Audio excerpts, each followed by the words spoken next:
Would you mind stepping a little bit closer?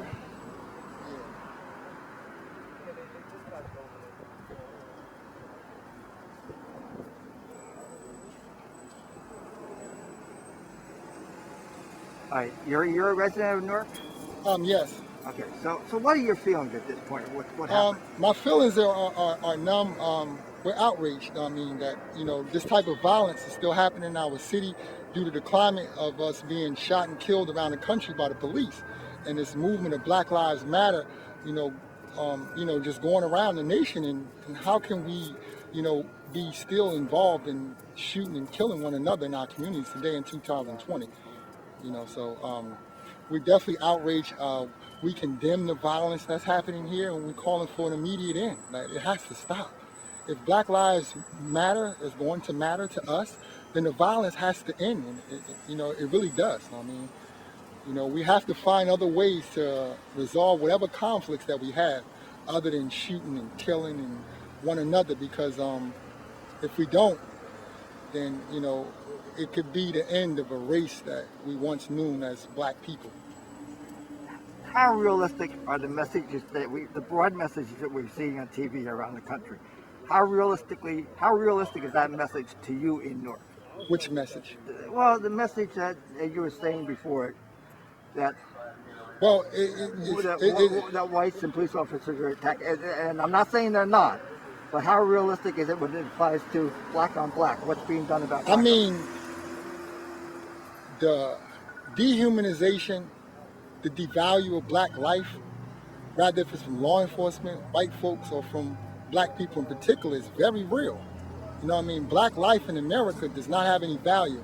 It doesn't have any value, unfortunately, to Black people as well as law enforcement. So it's a real reality that we face, in this country, where, Black people aren't any more valuable than property.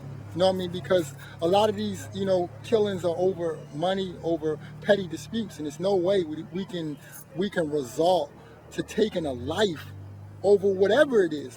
Because the greatest value, should be is a human life, and for human life to be snuffed out the way it is, it cannot have any value to people. It can't. So it's a real reality that we face with in this country, that Black life does not have any value to anyone in America. Where did that message come from? Is that coming from the white community and the Black community who learned that message, or where's it coming from? Where's the message? The message that Black lives have no value. Oh, the message. Where did it start? Where do you think it started? It starts with the reality in what we live. I don't think it comes from a particular. It's not a particular message. It's a particular mentality. It's a particular behavior. It's that it doesn't, because it's like there's no way, just like in the situation in Philadelphia, where a Black man can have a knife and be fatally shot, forcefully shot 10 times. Where he didn't really pose a threat to the officers because he was not even in their reach, and he could be gunned 10 down. And there's no way we can be here on 6th Street, in the middle of the evening, and possibly a female and 3 other people were shot. That's not normal. That's abnormal. These things should not happen. So the message is clear that value, it doesn't happen anywhere else in other communities. It's not happening to any other ethnic group but Black people. You see on the news, everywhere you turn on the channel, a Black person is being gunned down in this country, whether it's from law enforcement or rather from it's our own kind. So it's clear that Black life do not matter to no one in this country, not even to ourselves. And we wouldn't even be standing here with our community taped off like we're in the middle of a war. So you have a valuable message. That's what I heard. Yeah. So it's just painful to continue to witness. It's traumatizing, and it's like just re-traumatization over and over and over, where you just see Black people just being shot down like dogs in the street, and nobody's caring. The community like this is normal. This is abnormal. That's what's happening to us. This has to stop. Somebody has to care. Something has to be done about it. Like we can't. It's like if young people can watch these images and see the police shoot us, what message did that send to them? That it's okay. if the police who are signed up to serve and protect us, if they can do it, why I can't do it? You know what I mean? So that's the message it sends to them, and it's like, you know, a continuation. You know what I mean, of the violence, like you know, a perpetuation of the violence. You know what I mean? Those type of images should not be seen on TV.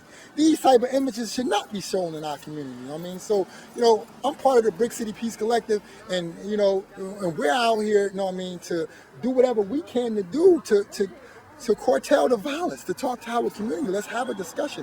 What is wrong? What is making us so violent? What is making us, you know, so evil and so angry that every conflict or every situation that has to always lead to violence, to somebody being shot?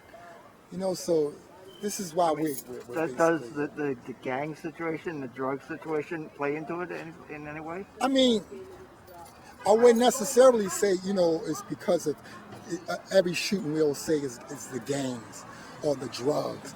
But we know that gangs and drugs are part of a genocide, right? A genocidal plan, right? Because what does it does? No, I mean, it annihilates a people's race. No, I mean, drugs are set up to do what? To destroy people that are made in laboratories and places. No, I mean, these drugs don't come in our communities. Young people are not chemists. No, I mean, they don't have access. We don't manufacture fentanyl. No, I mean, we don't manufacture the drugs that we see in our community. No, I mean, that alters the behavior patterns and moods of young people that makes them more violent. You know what I mean? So it does play a part. You know what I mean? A huge part into the demise and destruction of our communities, and that has to stop. Okay. Do you mind? You don't have to. Do you mind giving a name or do not? Yes, I'm Sharifa Minhotep. I'm representing the Brick City Peace Collective, and we're out here, you know what I mean, to engage our community and see what we can do to be a resource to help our community to stop this violence. You know what I mean? That's why we're here. Excellent. Thank you very much. You're welcome. Hey.